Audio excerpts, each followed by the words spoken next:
Good afternoon, everyone, and thanks for joining us today for our webinar, Legal Protections and Special Considerations for Students with Diabetes. And really, thank you all, school nurses, for all you do to keep our children safe at school. I am Crystal Woodward, Managing Director of the American Diabetes Association's Legal Advocacy Division, which includes Safe at School. Today's webinar will provide an overview of legal protections, written plans, and then we'll have a more detailed discussion on lockdowns, field trips, CGM, and the school's role in supporting students who are participating in clinical trials. I will be co-presenting today with Dr. Fran Cogan. Dr. Cogan is a professor of pediatrics at George Washington University School of Medicine and Health Sciences and director emerita of diabetes services at Children's National Hospital. She has been practicing diabetes management for nearly 30 years and is a certified diabetes educator and care specialist. She has been affiliated with the American Diabetes Association Safe at School Committee for over 2 decades. As we go along in our presentation, please be sure to type your questions in the chat box. Many of you have already submitted questions through your registrations, so we'll get to as many questions as time permits at the end of the presentation. So now we will get started. This session is being recorded by the American Diabetes Association, and a link will soon be made available on ADA's website for public access and viewing. Also, while we attempt to provide accurate and current information about legal protections and best medical practices, this is not a substitute for individual legal, medical, or other expert advice. So we strongly recommend that if you do have those kinds of questions, to seek out a medical professional or a legal professional. So first of all, what is Safe at School? So Safe at School was launched over 2 decades ago to ensure that students with diabetes have their needs met in the school setting and to make sure that these students are treated fairly. Safe at School was founded on 3 principles. Those are, all school staff members need to have a basic knowledge of diabetes and know who to contact for help. So at a minimum, every school staff member who has custodial responsibility for the student should understand the basics about diabetes and know how to recognize a low and know where and who to go to for help. Second, the school nurse is the primary provider of diabetes care, but other school personnel must be trained to perform diabetes care tasks for when a school nurse is not present or is unavailable. These tasks include insulin and glucagon administration, blood glucose monitoring, carbohydrate counting, and of course, the recognition and treatment of hypo and hyperglycemia. Third, students should be permitted to provide self-care wherever they are at school or at school-sponsored events. This applies to students who possess the maturity level and skill set to do so. The ability of a student to self-manage is not always based on age or grade level. School nurses should support a gradual transition to independence because it doesn't happen overnight. Students usually master skills gradually and will still need your help with diabetes care as they transition to independence. The organizations listed on this slide support the Safe at School campaign goals and principles. These goals and principles help to foster a safe environment for children with diabetes at school.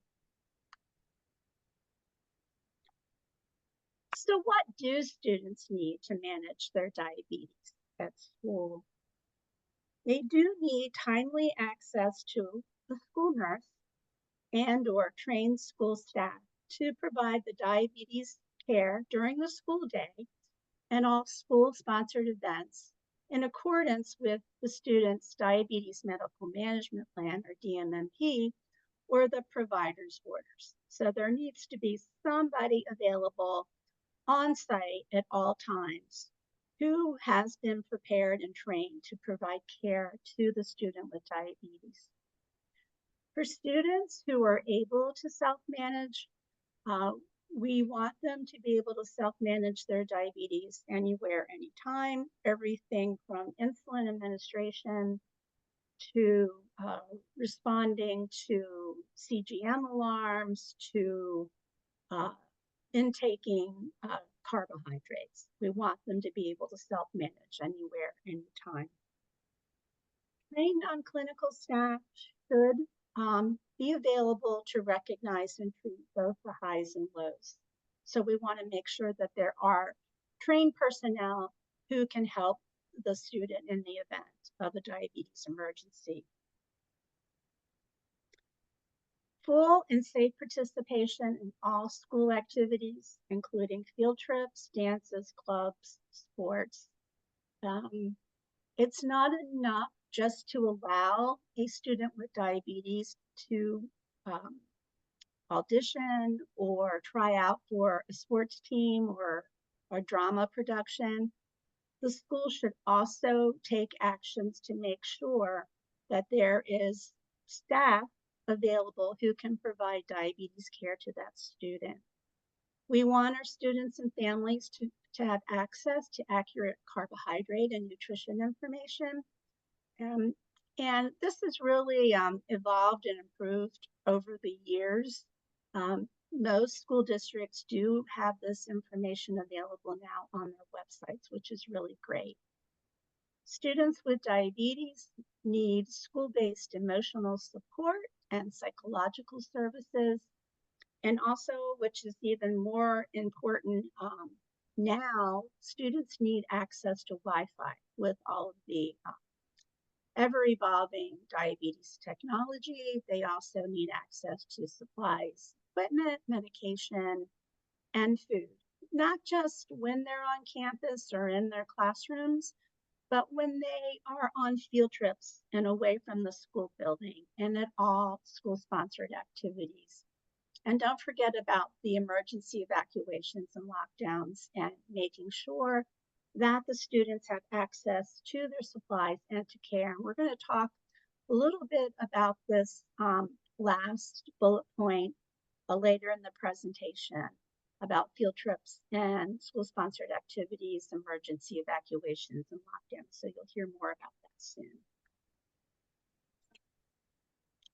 So we're just going to briefly talk about legal protections. What are the laws that are currently in place that protect students with disabilities, which includes diabetes? And also, what are the legal obligations of schools under these federal and state laws? So first, we have the Americans with Disabilities Act, Section 504, Individuals with Disabilities and Education Act. Those are the three major federal laws that impact the care and access provided to students with diabetes. In addition, as you know, there are state laws, regulations, guidelines, policies that play a role in who can provide care to students with diabetes. But all of these laws can help to level the playing field for students with diabetes and ensure a safe and fair school environment for these students. And if you want to learn more about the federal laws, you could go to our website. I have it typed in there, diabetes.org/fedlaws. Just briefly wanted to touch on the Americans with Disabilities Act. Under Title II of the ADA, this is the part of the act that applies to schools and child care programs. operated by a state or local government or conducted on public school grounds, such as after-school programs.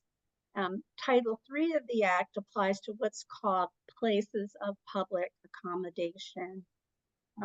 So these are defined as businesses that are generally open to the public and that fall into one of the 12 categories, such as hotels, restaurants, movie theaters, grocery stores, banks, and other service establishments.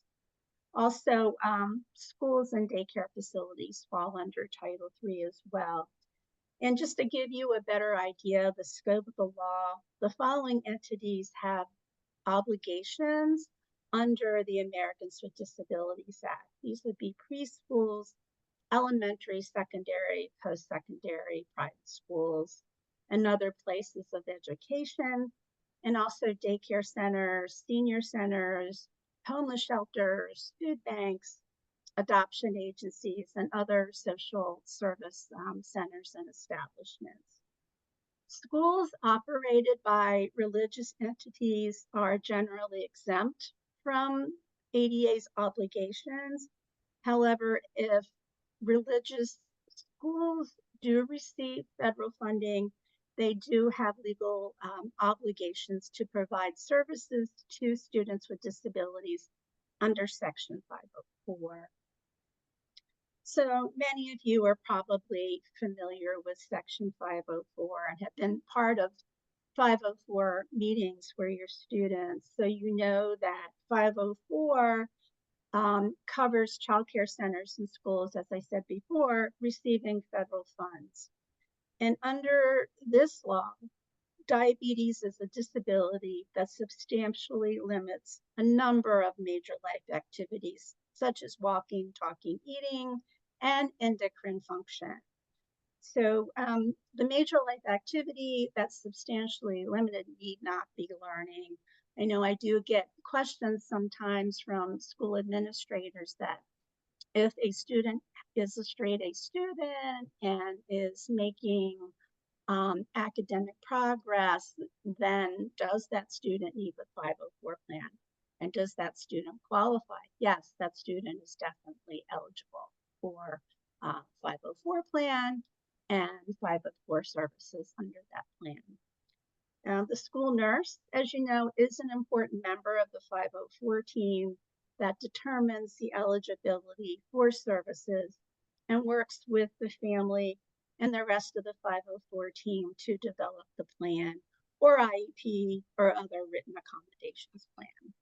So as you can see, the Americans with Disabilities Act and Section 504 are very similar in that they both prohibit discrimination on the basis of disability.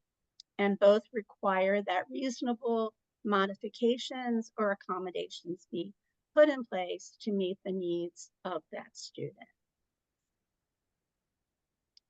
And then the final federal law I wanted to mention is the Individuals with Disabilities Education Act. This is the special education law, and under IDEA, it must be demonstrated that diabetes or another disability adversely impacts the student's ability to learn and make academic progress. So a student with diabetes doesn't necessarily have to have another disability in order to be eligible for services under this law. Some students have frequent fluctuations in blood glucose levels that may impact learning, or they may be away from the classroom to address these fluctuating levels or for a variety of reasons that impact their ability to learn. So sometimes the disability is diabetes under this law, but also many students with diabetes have other disabilities that would make them eligible for services under this law. So for students who are eligible for services, an individualized education program or IEP is developed by the 504/IEP team. And as you know, in addition to federal laws, there are state laws and regulations. And all schools must comply with federal laws, the ones I just spoke about, but states do have their own each have their own laws. For example, nurse practice acts that are regulated by the Board of Nursing, and other laws that speak to who may or who may not provide direct diabetes care to students with diabetes. And really, to add to the confusion, some policies, even within a same school district, might differ because unfortunately in some states there's no statewide policy. Some states have developed school diabetes management guidelines. I would say that most states actually have developed these guidelines. Some states have passed school diabetes care legislation or changed their regulations. At this time, we have 34 states plus the District of Columbia, where non-clinical school staff under state law are allowed to be trained to give insulin and glucagon and provide other diabetes care. And if you want to know which states these are, you can go to our website where we have a compilation of the relevant state laws. You could go to diabetes.org/safe at school. And again, regardless of state and local laws, the requirements of federal laws must be met. So for example, if the student is going on a field trip and you're in a state where a non-clinical school staff person is not permitted to provide care, then a licensed healthcare professional would need to go on that field trip. So under 504, this is what we call a Section 504 plan. I'm sure many of you have seen this, have been involved with this process. But this is essentially a written document, a legal agreement, where the family and the school agree on the services and modifications needed by that student in order to be academically successful and to keep that student with diabetes healthy and safe. The 504 plan is based upon the student's diabetes medical management plan or provider's orders. It should dovetail with the provider's orders. It must be individually developed, that there's not a one-size-fits-all plan for each and every student with diabetes. Rather, we develop it on a case-by-case basis. The accommodations written into the plan, of course, should meet the needs of the students, but they should also be reasonable. We do at ADA recommend that every student with diabetes have a Section 504 plan, or if they're eligible for services under IDEA, that they have an IEP.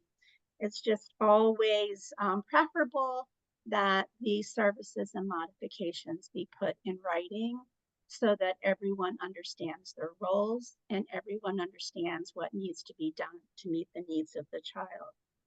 A diabetes medical management plan, provider's orders or other healthcare plan, an IHP, these are not, I'm going to say it again, these are not substitutions for a Section 504 plan or an IEP.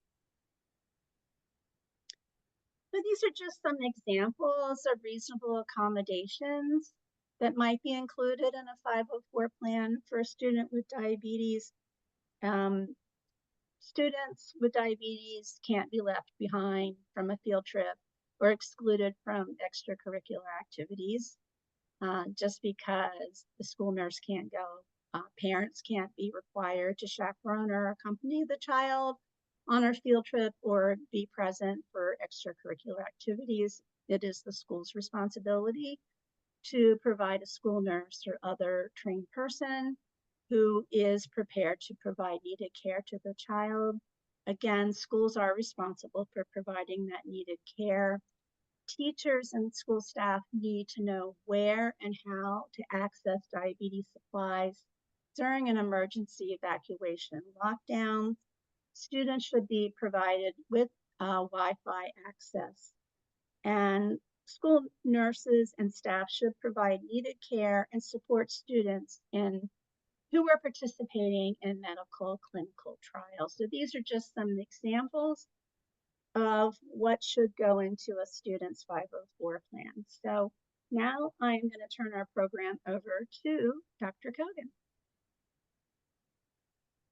Good afternoon, everyone. Welcome to our webinar. I also want to reiterate what Crystal had to say about your importance in the school setting. I know what it must be like for you since I speak with many of you in my area, which is in the Maryland, District of Columbia and Virginia area. We appreciate all your work, and I hope this webinar will give you more confidence and understanding of what should happen in the school setting. So we're going to start, a lot of what I'm going to talk about is more of a deep dive into what Crystal had to say before. And the first thing is CGMs. Now, CGMs have been around for a bit of time, but as you all know, prior to that, we had to use glucose monitors and do finger sticks. So this is a major advance in diabetes management. And I believe it is important that you as a school nurse should have an understanding and be knowledgeable about the use of CGMs. And the other thing is, I expect the family should have a conversation with you to discuss expectations for your response to alarms, when you should do something about them, and remote monitoring. Having said that, education and training must be provided to teachers and school staff about the use of CGM and how to promptly respond to CGMs. In my area, my team at Children's National will be present at different times to discuss this with nurses. And we've done individual seminars to particularly DC and Maryland staff to try to have people understand how to respond to these. I can't not emphasize more clearly about the DMMP. It should be followed. We actually take great pains to fill in the forms. The parents fill in their section, and then we add to that too. Students, as Crystal mentioned, need to have access to Wi-Fi because many of them, in fact, most of them now are carrying CGMs and using smart devices, whether it's iPhones, receivers, or iWatches. And then remote monitoring, if required by parent or school, depends on the needs justified or identified in the DMMP. And again, I'm going to emphasize the 50, this is a great place for 504 plans, which we also believe that every child in school should have. And so we encourage that, and those needs can be identified in there. And the parent and school should provide a device to link to the CGM sharing app. And that's really wonderful. And again, we don't expect you to exactly know how to do this. We need to have the family or professional staff teach you how to do this. Next slide, Crystal. So most of you, I'm sure, know what a CGM is. I'm going to review if there are people who happen to have less experience with it. CGMs provide continuous information regarding capillary glucose levels, and they're essential. I use it for people who are on multiple daily injections, fixed dosing, and insulin pumps. Remember, this is not venous or, it's capillary glucose. And you need Wi-Fi to allow the continuous glucose monitor to communicate, there you go, to communicate with either the phone, receiver, or pump. Again, independence should be based on the DMMP. Just because someone is of a certain age, you can't necessarily assume that they're independent. So it really needs to be based on the child's current understanding, development, which should be worked out between you, the child's family, and the healthcare provider. And then if the student is not independent, you need to set guidelines on who's going to follow the CGM readings based on the DMMP. As Crystal mentioned, at the minimum, which is basic, the staff should know how to respond to hypo and hyperglycemia and understand what glucose trends look like on the CGMs. And again, we'll keep emphasizing this, that the school staff and policies will always be a determinant in how CGMs are managed. Next slide, Crystal. Okay, field trips, extracurriculars. As Crystal alluded to, according to the Americans with Disabilities Act, students need to be able to perform and be able to participate in all of these extracurricular activities. And as you know, students frequently participate in field trips traveling away from the campus, meaning they have sports, they have debating club, after school activities, dances, etc., and they should not be excluded from any of this because of their diabetes. Once again, the family and you as a school nurse should work together to prepare and ensure full safe participations. We always ask that the students be able to carry their supplies or store them in a place they can get at them. For anyone that accompanies students to these activities, the school staff must be trained. And I want to emphasize again, it doesn't have to be the school nurse. And I use this anecdote when people say, well, how can you train the administrative secretary or the custodian or anyone to do these skills?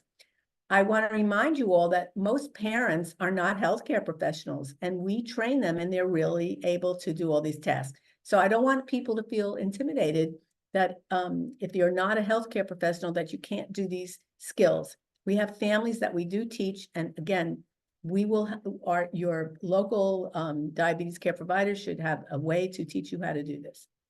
And we also ask that you have snacks with carbohydrates and water bottles that be available at all times. And, you know, the other thing is the restroom. Sometimes when kids have high blood sugars, they need to pee. So you need to know where that is so that you can send the kid to go use the restroom. Next slide. Crystal. So what about extracurricular activities? Again, we need to talk with the family and make them feel comfortable about what they can and cannot do and what should be done in terms of their diabetes regimen. Some people may make changes based on the extracurricular activity, whether if they're using an insulin pump versus multiple daily injections. Some kids switch to shots instead of remaining on a pump, like wrestlers, for example. We also are able to adjust targets to avoid hyper or hypoglycemia. And how do we do that? So if we're using an insulin pump with a hybrid closed loop pump, which I can talk to you about in a little bit, it's basically using the Dexcom to provide blood sugars to the pump. You can use something called the exercise or activity mode. So for example, if you have a target generally of 110, which is typical for most pumps, if you're doing any kind of recess or exercise, we can switch it on to the exercise or activity mode, depending on the brand of the pump, to a target, say, of 150. And that's wonderful because then you know the family is not worrying they're going to go low based on the activity. So once again, we always recommend that the kid has necessary supplies available, especially if they're going abroad. I usually recommend people have actually not even duplicate. I have them do triplicates. And then the other little pearl is that they need to put all this in their carry-on luggage and not be concerned that their luggage might get lost in transit. So the other thing, we always ask that each child has carbs available should they be required. That means on their person, in their backpack, etc. You will all need to be involved in reviewing the CGM and blood sugar readings in addition to the student. Again, that's going to be discussed with the family, with the DMMP and the 504 plan. I also strongly recommend that if you're going on a field trip or say to Washington, D.C., which is typical for many families around the country to send their kids to for a field trip, they should know where the nearest medical facility should be in case there's an emergency. So I'm always seeing kids from all over the country when there's a problem at Children's Hospital because we're the center closest to the Capitol and all of the mall, et cetera. And so we always recommend, no matter where you are, what country, to know where to go if there's an emergency. Communication, of course, is essential. You need to have, if someone's going to be using a CGM or a phone, you need to know about their data plan to make sure that they can get it. Now, emergency lockdown, I must say, 20 years ago, I would never have even thought about this. And now we know that this is essential in terms of preparation. Keeping kids safe at school is dependent upon access to what they need to stay safe, and that's their supplies, medication, equipment, and food. Now, I know we can never prepare completely in any event of an emergency, but if you plan at least to a certain extent that you can certainly keep your kids safe as possible. So each school, I am aware, has a lockdown policy and emergency evac policies. We would recommend that you encourage your students to wear visible ID to enable first responders identify with the student. I know this is tough. I deal with this in clinic all the time. The kids are not wearing ID, but you can be very creative about ID. And I'm just going to give you some ideas. many of these kids wear eye watches. They have these little clips you could stick on the eye watch that gives the ID, kid with diabetes, phone number to call. People wear ankle bracelets, they wear necklaces, they have pretty jewelry, and then a bunch of them, and what can I say, are tattooing themselves. I mean, hey, it's an option. We want you to be aware and to educate the teachers and staff regarding the diabetes and treatment of hypoglycemia, which is an actual medical emergency. So have quick-acting carbs available in the class or the student at all times to treat the hypoglycemia. Okay, so in an emergency lockdown prep, you need to have, the student should have access to the meter, CGM, insulin, glucagon, food and carbs, water should be available, and access to a restroom. The staff, of course, needs to know the location of diabetes supplies and how to access them, especially if the student does not have supplies readily available. So we would recommend keeping glucose, their meter if necessary, and water and carbs at the desk if the child does not have it on person. We would recommend having insulin availability at all times, but in a lockdown situation, you're not going to be able to run and get it. So a plan should be in place if insulin is not available. Crystal. Okay, clinical trials. I think it's really important that nowadays we're having many more clinical trials in which all of our students are participating. And when that happens, there's a big discussion of what should be done with the school form, the DMMP. And so what most trials do is have an addendum to the school form to let you know what's going on. And clearly you should know, and your staff should receive education and what's going on with the clinical trial so you can be prepared. You need to know about the side effects, and that should be explained to you by probably the family. The school nurse and staff should provide support to ensure the trial requirements are fulfilled. We really appreciate that because it's knowing how children manage in school is often a part of how our trials are done. Again, as I mentioned, we would probably give you an addendum to the school form. And then when they come for follow-up, we expect them to be absent because we have to do checks along the way. And we don't want anyone to miss school-sponsored activities during the trial, because again, that's part of the trial. And any concerns or questions regarding the trial should be asked to the parents, and the PI would be happy to discuss this with you if necessary.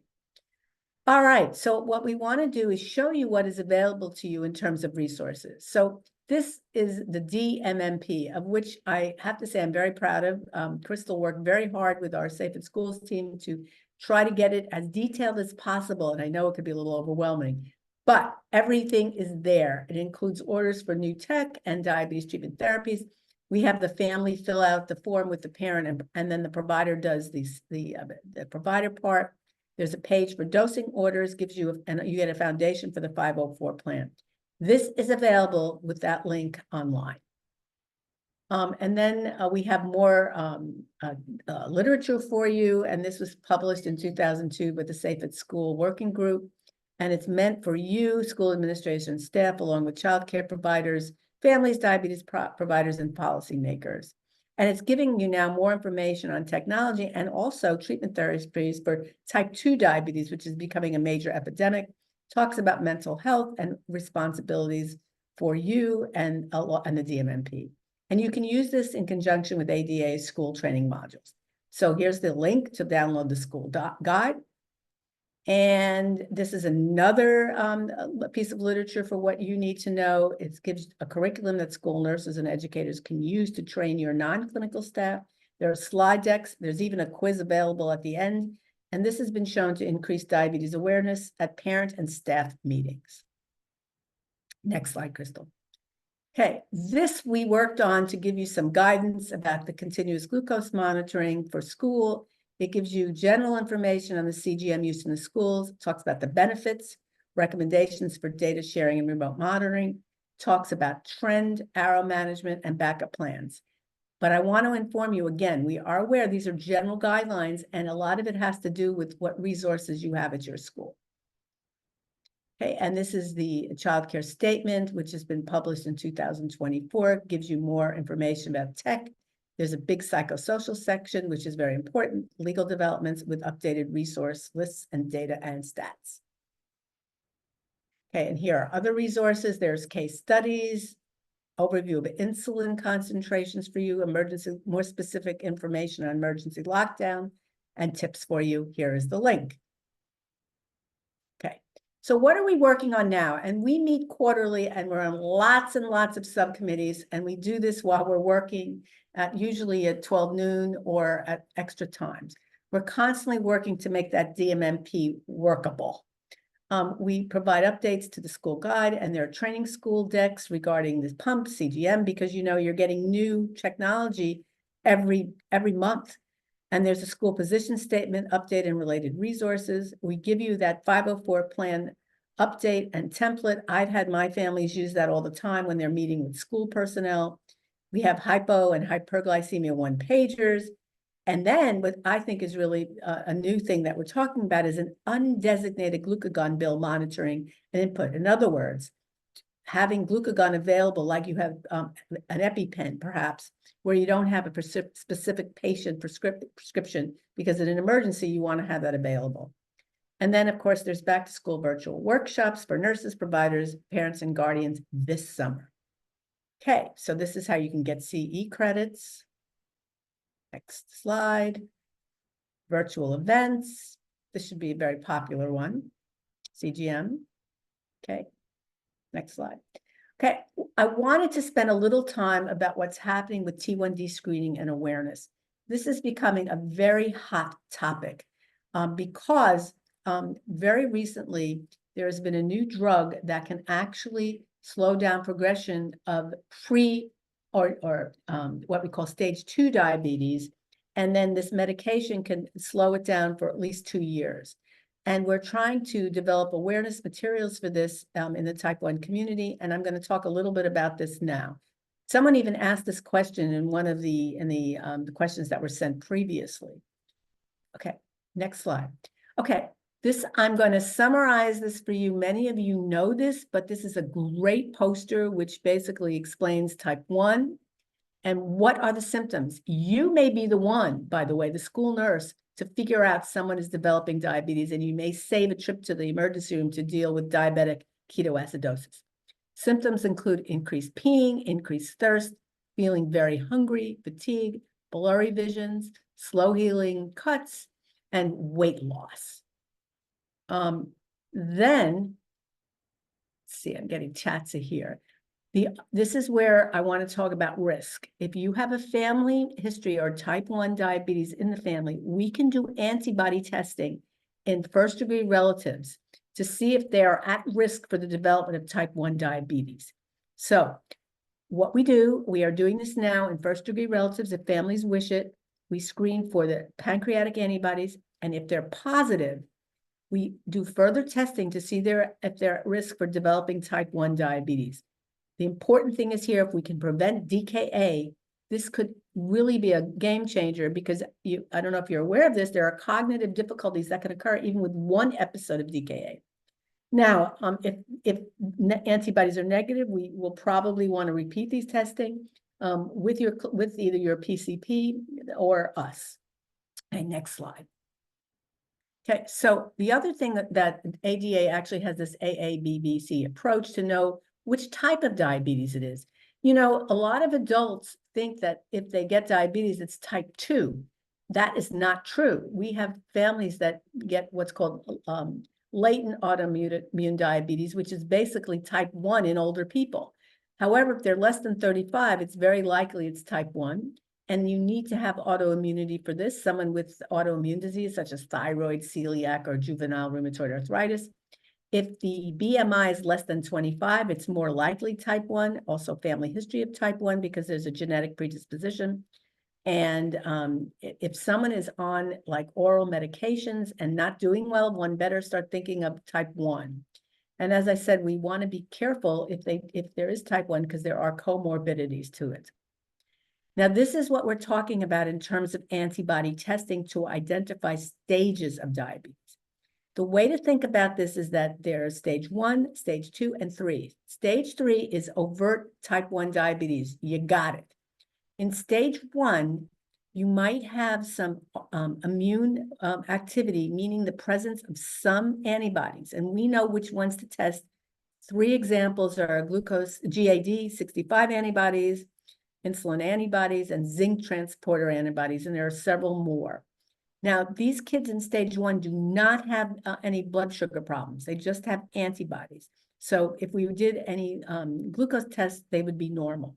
Here's where the action takes place in stage 2. In stage 2, if you have 2 or more of those antibodies that are positive, along with abnormal blood glucoses, which could be done by oral glucose tolerance testing, you would be guaranteed that somewhere in your lifetime, you will get type 1 diabetes, which is really, really scary. And what we're trying to do is prevent the development of type 1, which is stage 3, by using some monoclonal antibody therapy to prevent the development of type 1 diabetes, which is stage 3. You're going to be hearing a lot about this because we're starting to test families, first-degree family members. Okay, next slide.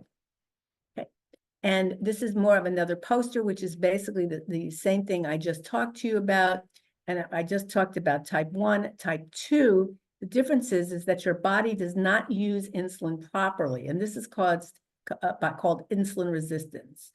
And the treatment now is basically to try to cut down insulin resistance to prevent you getting type 2 diabetes if you can. And then there are a myriad of new medications, which I'm sure you've heard about. But you must remember, eating a healthy diet and physical activity is really still considered very important despite other modalities of therapy. Next slide. Okay, this is the questions part. So Crystal is going to feed questions, and both of us will, depending on our expertise, hopefully be able to provide clarification. Yes, thank you, Dr. Kogan. I am going to be reading some questions to you. And also, hopefully in between, I will type the links in for those wonderful T1D awareness resources and T2D awareness resources that you just talked about. Okay, there's a question. I'll take the first one. How do we provide access to cell phones during testing when the phones are often taken for standardized testing? That's an excellent question. So the students should work with the guidance counselor to ask for an accommodation and write that accommodation into the 504 plan. If you're talking about AP testing or College Board testing, then an accommodation would need to be sought after and granted by the College Board. What we're finding is working, granting the accommodation so that the proctor holds onto the cell phone, or that the cell phone is placed within 20 feet of the student. So that is the accommodation that we are seeing right now being offered for standardized testing. So I hope that helps. Let's see. Here's another one I will just take. Would a student with diabetes with an IEP and an IHP in place still need a 504? That no, one or the other. You don't need, you just would roll the 504 provisions into the IEP. So you don't need both. There's a question about where we can get this poster. I'm going to type that in. It is available on ADA's website devoted to T1D and T2D awareness. Okay, Dr. Kogan, I have a student with an insulin pen. After 28 days, mom took old pen and gave me an open pen. What do I do? Okay, so after 28 days, you need to get a new pen. And what I would like, I would certainly ask the mother for one that is unopened, because you really don't know how long it's been, that you have no guarantee that that has been being used less than 28 days. So you certainly have it in your capacity to ask for a pen that has not been opened. Dr. Kogan, should remote monitoring be provided to all students who use CGM? How's This that is, determined? I love that question, Crystal. This is like the bane of every school nurse's existence. Okay. In the ideal world, we would have people sitting at desks just monitoring CGMs, but this is not the ideal world. I think at the very minimum that staff should be able to respond to alarms that are hyper and that show hyper and specifically hypoglycemia. We know that there's the Follow app and the parents are using that and they're asking you to use that as well.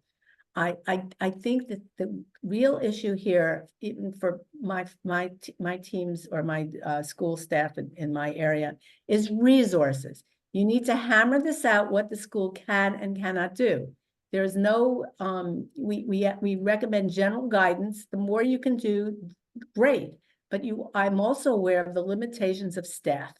Some families get, I know in New York, and I know there may be people here from New York that you can get an aide to be able to do this sort of thing. I think they guarantee that. I wish that were the case in Maryland, Virginia, and DC. That's great if you can do that. Some families actually hire people to do this. So I do think remote monitoring is ideal, but at the very minimum, you need to be able to respond to emergency lows and hyperglycemia. Next question, Crystal. Okay. What is the school nurse's role pertaining to children with diabetes who are considered to be independent at school?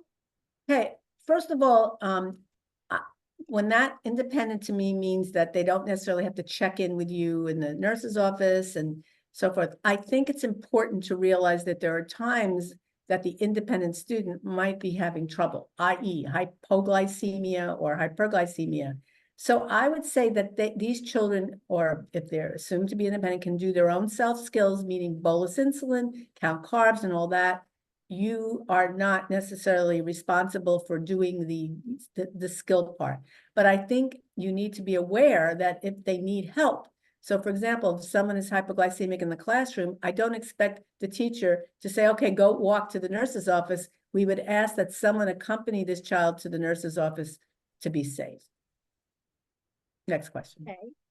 Let's see. So here's a question that I will take. Is it the school's responsibility to provide snacks for students with diabetes? And the answer to that is no. The parents should provide the snacks, but I know that it is common practice for the school to have snacks on hand just in case. But generally it is the parents' responsibility to provide those snacks and supplies. But you know, do have some peanut butter crackers or juice boxes in your clinic, just in the event there is a hypoglycemic episode and the child needs to have that food. Dr. Kogan, what can you recommend for athletes with diabetes whose Dexcom sensors get dislodged when they participate in sports activities? Yeah, that's a real problem. It happens. That means when if they're wearing a Dexcom, you really have no idea what's happening. What I always ask people on their backpacks to have a glucometer available. You know, they're still useful, and I still think it's very important that people have them because you need to actually follow a low sometimes or most times with a finger stick. So what I do with my students is that tell the families that when it falls off, you need to first of all, find out the symptoms. If they're feeling low, you deal with it right away, but have them when they're off the field, come in for glucose check. So they need to have their meter available on the bench. Okay. If small kids are dosed after lunch, should we put a blood glucose reading prior to lunch when dosing after lunch, or leave it be? Prior to lunch. Okay. Can you, we've already done that. Can you tell us when the Dexcom G7 will be available to connect to the Omnipod 5 system? I can honestly tell you, we do not know. I am meeting next week with the Omnipod people, and I'm going to ask them to give us an update. We are very frustrated I have very unhappy people, but at the moment in time, we do not have an absolute time. I have heard rumors it's going to be the end of 2024, but I don't believe, I've never trusted when I hear rumors. So the answer is, we don't know. So for students who are experiencing hyper or hypoglycemia who are not having symptoms, is it okay to send them back to class, or should we stick to the 15-minute observation that is usually indicated in? Yes, because you are aware that sometimes you can have what's called hypoglycemic unawareness. So the thing to remember, I'm going to just suggest this, that's why meters are important. If someone has a real low and you've treated them, you should actually check blood sugar with the meter because there's a longer delay on the CGMs. So in other words, people think it takes longer because you're relying on your CGM to tell you you're looking at the arrows and it's taking longer. So we would suggest that after you treat, check blood sugars with the meter and see if they're trending upwards. So do not rely on lack of symptoms to go back to class. What do we do when the student checks the Dexcom and it states one number, yet they check the glucometer and the range is over 100? I'm not there. You mean it's a 100-point difference? Is that what you mean? I think that's what that's what they mean. means. Yeah. I always go I will always go to the old standby, which is the meter. Okay. The Dexcom, someone's probably going to ask which is more accurate. When the Dexcom is working, it is more accurate. But who's to say for some reason the Dexcom might not be working? It may need to be the site may need to be transmitter may need to be changed. So in that situation, I would go by the blood sugar, but in reality, the Dexcom, when working properly, is more reliable. I will take the next question. Is it okay if a physician states on a DMNP that it allows parents to make adjustments to carb ratios and insulin? Yes, we encourage that. You know, it's the provider that knows diabetes the best, but it's the parent guardian who knows their own child's diabetes the best and is aware of what activities and food intake the child has had immediately prior. So it is the parent guardian who is best positioned to make these adjustments in real time. So we do encourage, and in fact, we have that authorization in our DMNP. So, so the answer to that is yes, please. All right.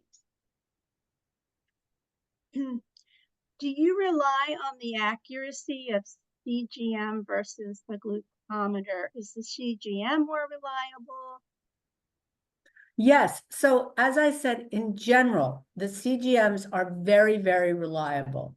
And in fact, we make treatment decisions now based on the CGM. Please discuss the challenges of middle and high school students. Oh my God. Management. Yeah. So I'm going to just say that you will find parents who were doing a beautiful job managing their elementary school kids and somewhat middle school kids because they were the pancreases, so to speak. This is the most stressful time. And as you know, adolescents, are thrill-seeking kids. Furthermore, that is the time when they have the least attention usually to their self-care skills. So it is very difficult to manage them.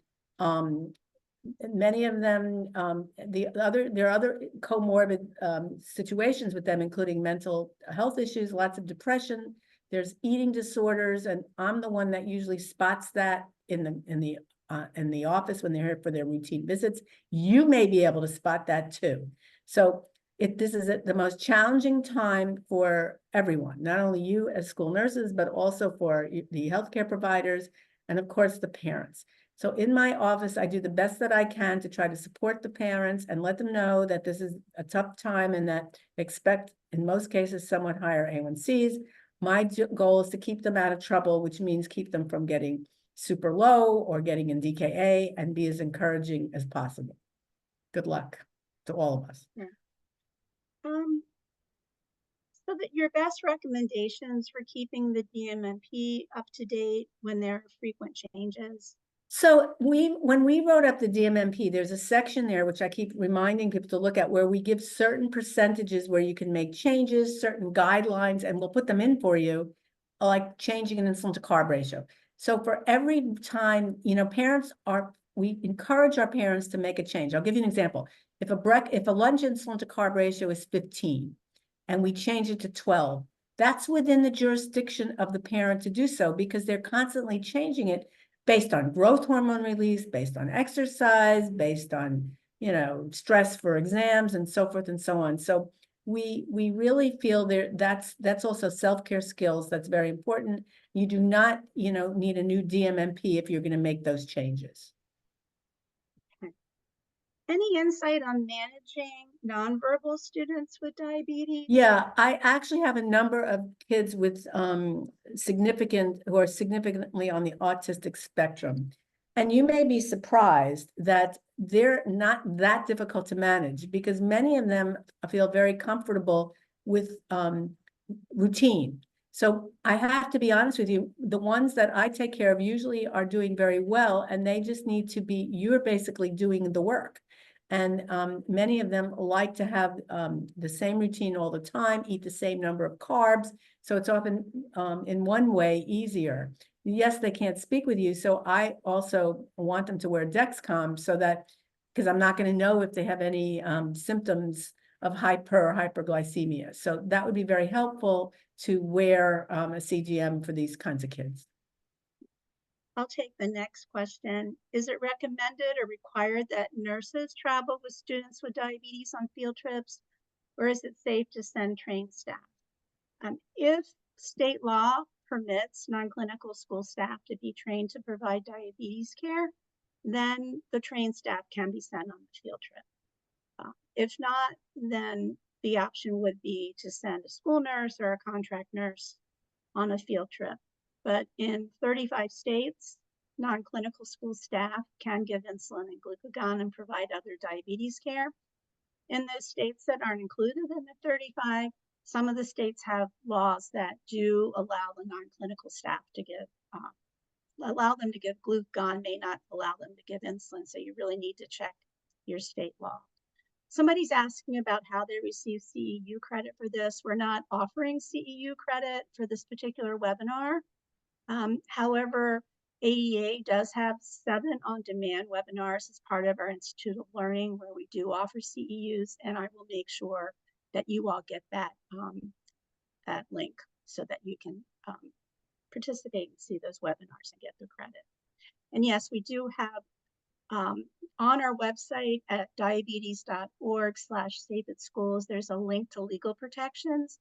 And from that page, there's a drop-down box to all the states where you can find out and learn more about the state laws through your state. So I encourage you to do that. Dr. Killigan, I'm going to give you one last question. What can be done when the school nurse is unfamiliar with diabetes management? Often the parent isn't in a position to do this education. So what do you suggest? So that's a very good question. I am sure each of your, where you are in school, you have a team of diabetes educators, or the family's endocrinologist or medical center. I would have you get in contact with, you have the DMMP plan, and you can contact the number. And we actually do Zoom sessions if necessary with nurses that need help. Please ask us. We have wonderful diabetes educators that would be willing to teach you.